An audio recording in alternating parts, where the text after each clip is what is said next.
തിരുജനനത്തിൻ്റെ സന്ദേശം നമുക്കായി പകരാൻ സലാല CSI ഇടവക വികാരി റവറൻ ദിനേശ് ബാബുവിനെ ആദരവോടെ വേദിയിലേക്ക് ക്ഷണിക്കുന്നു. Christmas message by reverend Dinesh Babu, vicar, CSI Malayalam church, Salalah. ദൈവത്തിൻ്റെ അതിപരിശുദ്ധ നാമം വാഴ്ത്തപ്പെടുമാറാകട്ടെ. സെൻറ്റ് സ്റ്റീഫൻസ് ഓർത്തഡോക്സ് സലാല ഇടവകയുടെ 2024 കരോൾ സർവീസിൽ ക്രിസ്മസ് സന്ദേശം നൽകുവാൻ ലഭിച്ച അവസരത്തിനും ഭാഗ്യത്തിനുമായി ദൈവത്തെ വാഴ്ത്തുന്നു, സ്തുതിക്കുന്നു. ഞാൻ വളരെ ബഹുമാനിക്കുകയും സ്നേഹിക്കുകയും ചെയ്യുന്ന ഓർത്തഡോക്സ് സഭയുടെ വികാരി അച്ഛൻ PO മത്തായി അച്ഛൻ, കൊച്ചമ്മ,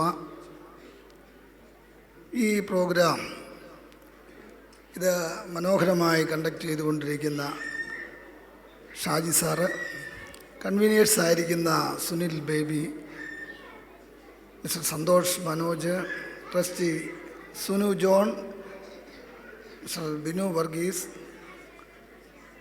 ഇടവക ജനങ്ങളെ, നിങ്ങൾക്കെല്ലാവർക്കും ക്രിസ്മസിൻ്റെ എല്ലാവിധമായ നന്മകളും അനുഗ്രഹങ്ങളും ഉണ്ടാവട്ടെ. ഒരു പുതിയ വർഷം ദൈവം നമുക്ക് നൽകുമ്പോൾ അത് ഏറ്റവും ഐശ്വര്യവും അനുഗ്രഹമാകട്ടെ എന്ന് പ്രാർത്ഥിക്കുകയും ചെയ്യുന്നു.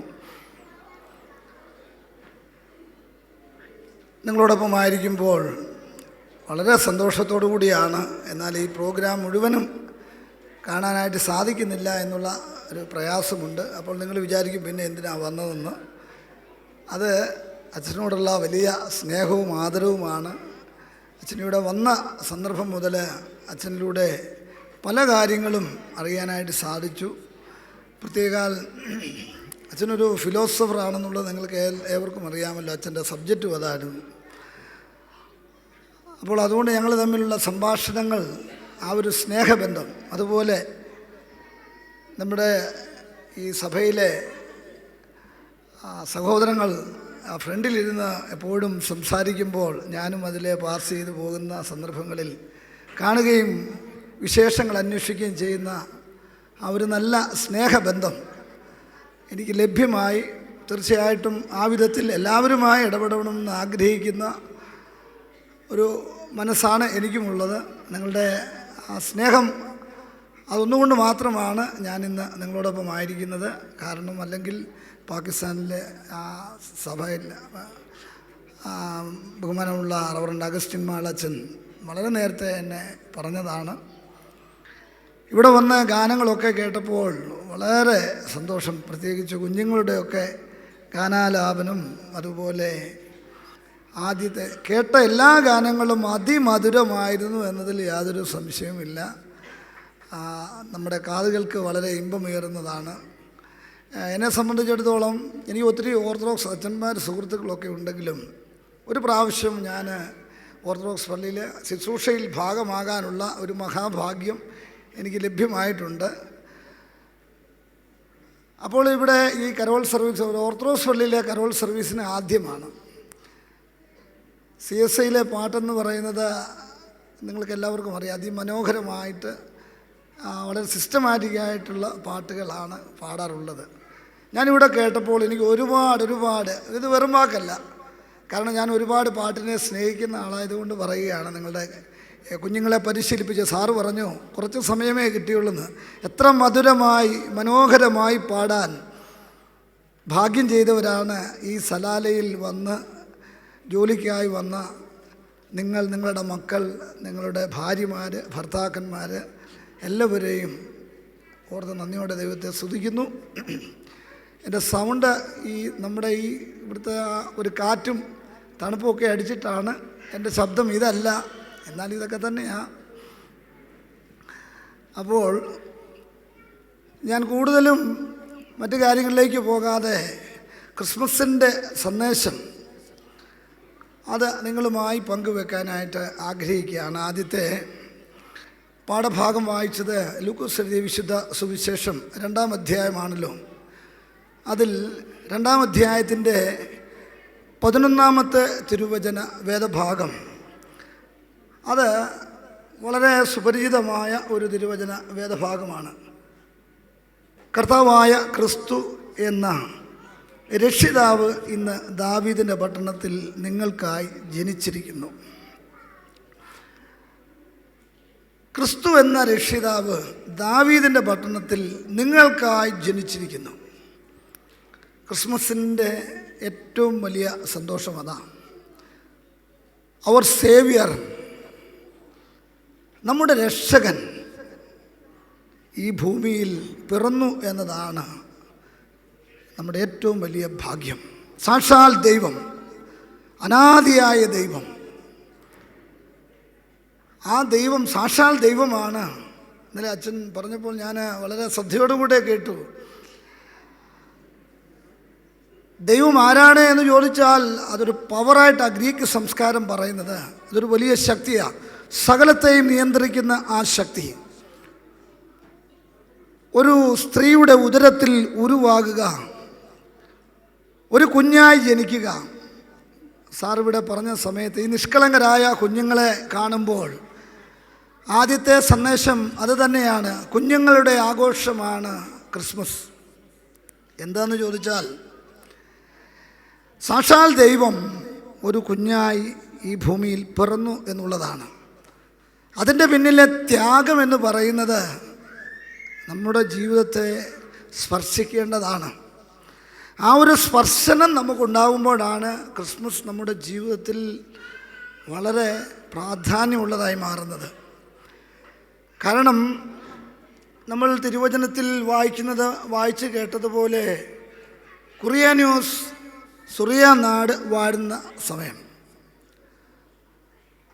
പേർ വഴി ചാർത്തണം, സെൻസസ് എടുക്കാനുള്ള, ലോകമെങ്ങും സെൻസസ് എടുക്കാനുള്ള കൽപ്പന ഔഗസ്ത്യോസ് കൈസർ ആജ്ഞ പുറപ്പെടുവിച്ചതിൻ്റെ അടിസ്ഥാനത്തിലാണ് നസ്രത്ത് എന്ന പട്ടണത്തിൽ നിന്ന് ദാവീദിൻ്റെ ഗ്രഹത്തിലും കുലത്തിലും ആയിരുന്നതിനാൽ ജോസഫ് താൻ യഹൂദിയിലെ ബേത്ലഹേമിലേക്ക് യാത്ര ചെയ്യുകയാണ്. നസ്രത്ത് എന്ന ശ്രദ്ധിക്കപ്പെടാത്ത ഒരു സ്ലം ഏരിയയാണ്. അവിടെ നിന്നാണ് യഹൂദിയയിലുള്ള ബേത്ലഹേമിലേക്ക് യാത്ര ചെയ്യുന്നത്. അപ്പോൾ നമ്മുടെയൊക്കെ ജീവിതത്തെ നമ്മൾ ഓർക്കുക, വ്യത്യസ്തങ്ങളാകുന്ന ഈ യാത്രയുടെ മേഖലകളിൽ എനിക്കും നിങ്ങൾക്കും ആയുസ്സും ആരോഗ്യമുള്ളപ്പോൾ നമ്മൾ യാത്ര ചെയ്യുന്നവരാണ്. ഇസ്രായേലിൻ്റെ ചരിത്രത്തിൽ അവരുടെ യാത്ര കനാൻ ദേശം ലക്ഷ്യമാക്കിയുള്ള യാത്രയാണ്. ഏതെല്ലാം ലോകത്തിൻ്റെ ഏതെല്ലാം ഭാഗങ്ങളിലൂടെ നമ്മൾ സഞ്ചരിച്ചാലും വി ഹാവ് ദ ഐഡൻറ്റിറ്റി. നമുക്കൊരു ഐഡൻറ്റിറ്റി ഉണ്ട്. ആ ഐഡൻറ്റിറ്റി കളഞ്ഞുകൊണ്ടുള്ള യാത്ര അപകടകരമാണ്. അവിടെയാണ് ക്രിസ്മസ് എന്ന് പറയുന്നത് ഒരു യാത്രയാണ്. ആ യാത്രയുടെ പ്രാധാന്യം എന്താണെന്ന് ചോദിച്ചാൽ അവിടെ പെയിനുണ്ട്, സംഘർഷങ്ങളുണ്ട്, മാനസിക ബുദ്ധിമുട്ടുണ്ട്. കാരണം ജോസഫും മറിയയും യാത്ര ചെയ്യുമ്പോൾ നമ്മൾ മനസ്സിലാക്കണം, 80 മൈലോളമാണ് നസ്രത്തിൽ നിന്ന് യഹൂദ്യ വരെ. 80 മൈലെന്ന് പറയുമ്പോൾ ഒരു മൈൽ അറിയാമോ? ഒരു മൈൽ, മലയാളം പറഞ്ഞു കഴിഞ്ഞാൽ മൈൽ വേറെ മൈലൊന്നും ആകരുത്. ഒരു മൈൽ എന്ന് പറഞ്ഞാൽ എത്രയാണെന്ന് അറിയാമോ? 1.5 കിലോമീറ്ററിനപ്പുറമാണ്. അങ്ങനെയാണെങ്കിൽ 80 മൈലോളം യാത്ര ചെയ്തു എന്ന് പറയുമ്പോൾ എത്ര കിലോമീറ്ററാണ് യാത്ര ചെയ്തത്? അപ്പോൾ ഒന്ന് ആലോചിച്ച് നോക്കുക. 160-അപ്പുറം കിലോമീറ്ററുകൾ അന്നത്തെ കാലത്ത് യാത്ര ചെയ്ത് ദൈവവചനത്തിൻ്റെ നിവൃത്തി സംഭവിക്കണം. നമ്മൾ ഓർത്തുകൊള്ളുക, നമ്മുടെ സന്തോഷവും ആനന്ദവും നമ്മുടെ കഴിവുകളും എല്ലാം നമുക്ക് ദൈവം തരുമ്പോൾ നമ്മൾ യാത്ര ചെയ്ത് നമ്മൾ എത്തുന്ന ഒരു ഇടമുണ്ട്. തീർച്ചയായിട്ടും ദൈവവചനപ്രകാരം പഴയ നിയമ പ്രവാചകനായ മലാഖി പ്രവചനത്തിലൂടെയൊക്കെ പറഞ്ഞിട്ടുണ്ട്. എന്താണെന്നറിയാമോ? യഹൂദിയിലെ ബേത്ലഹേമിലാകണം യേശു ജനിക്കേണ്ടത്. യേശു ജനിക്കേണ്ട ഇടം അവിടെ ആയതിനാൽ അത്രയും ദൂരം സഞ്ചരിച്ചേ മതിയാവുകയുള്ളൂ. അതിന് ഒരു രാജാവിനെ എടുത്ത് ഉപയോഗിക്കുക. ആ ഒരു കൽപ്പന പുറപ്പെട്ടതുകൊണ്ട് മാത്രമാണ് ജോസഫ് യാത്ര ചെയ്യുന്നത്. തനിക്ക് വിവാഹം നിശ്ചയിച്ച പെൺകുട്ടിയുമായിട്ടാണ് യാത്ര. നമുക്കറിയാം, പരിശുദ്ധാത്മാവിൽ ഉൽപ്പാദിതമായതിനാൽ ആ സ്ത്രീയെ വിവാഹം കഴിക്കണമെന്ന്, വിവാഹം നിശ്ചയിച്ചിരിക്കുന്ന പെൺകുട്ടിയെ ഉപേക്ഷിക്കരുതെന്ന് ദൂതൻ അരുളപ്പാട് കൊടുത്തതനുസരിച്ചാണ്. അപ്പോൾ അവളുടെ മാനസിക ബുദ്ധിമുട്ട് ഓർക്കുക. നസ്രത്ത് എന്ന ഗ്രാമത്തിൽ വളരുന്ന പെൺകുട്ടി, അപവാദങ്ങളേറെയുണ്ട്, തനിക്ക് മറ്റാരുമില്ല. ജോസഫിനോടൊപ്പം യാത്ര ചെയ്യുക.